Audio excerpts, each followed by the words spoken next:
नमस्कार, खबरी लाल में आप सभी का स्वागत करती हूँ और उम्मीद करती हूँ कि आप मेरे चैनल को अब भी सब्सक्राइब करेंगे और साथ ही बेल आइकन को भी ज़रूर प्रेस करेंगे। तो आज की खबर में आपको बताती हूँ कि कैसे एसपी चीफ अखिलेश यादव के बयान पर कांग्रेस में हड़कंप मच गया, बुरी तरह बवाल हो गया। यहाँ तक कि ये भी कहा जा रहा है कि कांग्रेस में बंटवारा हो गया है। इसी के साथ मैं आपको बताती हूँ कि कोरोना वैक्सीन जिसका भारत के हर शख्स को लंबे समय से इंतजार था, इसको जब डीसीजीए से अप्रूवल मिल गया तो राजनीतिक दलों ने इसे भी राजनीति का मौका बना दिया। जी हाँ, राजनीति कहीं नहीं चूकती है, किसी भी चीज पर मुद्दा उठा ही लेती है।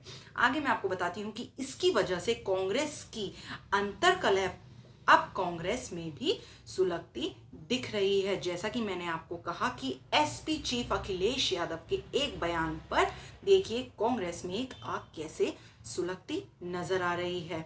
आगे मैं आपको बताती हूँ कि कोरोना महामारी की वजह से कई लोगों ने अपनों को खोया है। लोगों को बेसब्री से इंतजार कोरोना वायरस वैक्सीन का था। जी हाँ, हम सभी बहुत ही ज्यादा बेसब्री से कोरोना वैक्सीन का इंतजार कर रहे थे। अब जबकि डीसीजीए की ओर से कोरोना वायरस की 2 वैक्सीन को भारत में अप्रूवल मिल चुका है, तो राजनीतिक दलों ने इस पर खेल खेलना शुरू कर दिया है। समाजवादी पार्टी एसपी के अध्यक्ष अखिलेश यादव ने कोरोना वायरस की वैक्सीन को भारतीय जनता पार्टी यानी कि बीजेपी की वैक्सीन बताया है। समाजवादी पार्टी के इस बयान के बाद कांग्रेस में भी दो खेमे बट गए हैं। उधर एसपी के अन्य नेताओं ने अपने राष्ट्रीय अध्यक्ष अखिलेश यादव के बयान को 2 कदम आगे बढ़ाया है। एसपी एमएलसी आशुतोष सिन्हा ने कहा कि हो सकता है कि वैक्सीन आपको नपुंसक बना दे। आगे मैं आपको एक खबर बताऊंगी, लेकिन उसके लिए अगर आपने अभी तक हमारे चैनल को सब्सक्राइब नहीं किया है तो हमारे चैनल को अभी सब्सक्राइब करें। आगे मैं आपको बता दूं कि जिस तरह से भाजपा और PM Modi CBI income tax ED का इस्तेमाल विपक्ष के खिलाफ कर रही है, उससे लगता है कि अखिलेश यादव का वैक्सीन को लेकर डर सही है। सरकार जिस तरह से विपक्ष नेताओं के खिलाफ काम कर रही है, यह डर सही है। ये कांग्रेस के नेता राशिद अलवी ने बयान दिया है।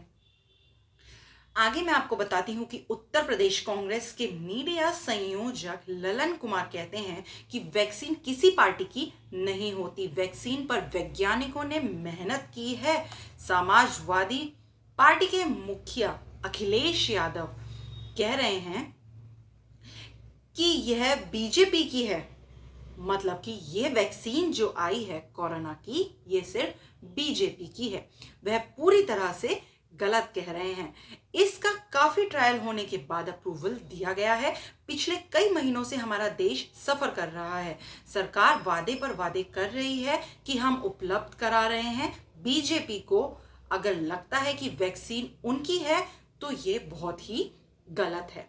यह भ्रांति फैलाना एसपी और कांग्रेस का काम है। वैक्सीन के किसी प्रकार का भ्रम नहीं होना चाहिए। वैक्सीन लोग लें। अब एसपी कांग्रेस की सहयोगी नहीं है। एक तरफ मुलायम सिंह यादव बीजेपी का सपोर्ट करते हैं, दूसरी तरफ अखिलेश यादव बीजेपी का विरोध करते हैं। दरअसल ये एक सिक्के के 2 पहलू हैं।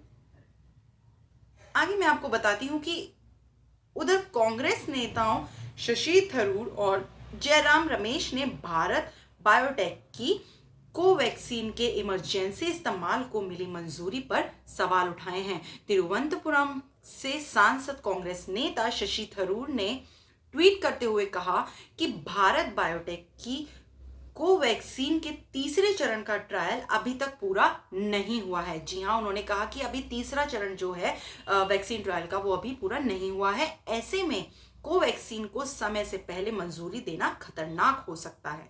डॉक्टर हर्षवर्धन को इस पर अपना स्पष्टीकरण देना चाहिए।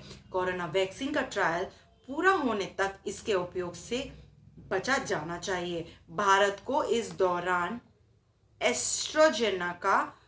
एस्ट्रोजेनेका की वैक्सीन का इस्तेमाल करना चाहिए। मैं आपसे एक और बात कहना चाहती हूँ कि ये वैक्सीन के नाम पर लोग बहुत धोखाधड़ी करने लगे हैं, तो उस चीज़ से आप सचेत रहें, सुरक्षित रहें और अपना ध्यान रखें। इसी के साथ मैं आपसे विदा लेती हूँ और अगली खबर के साथ फिर मिलूंगी। नमस्कार।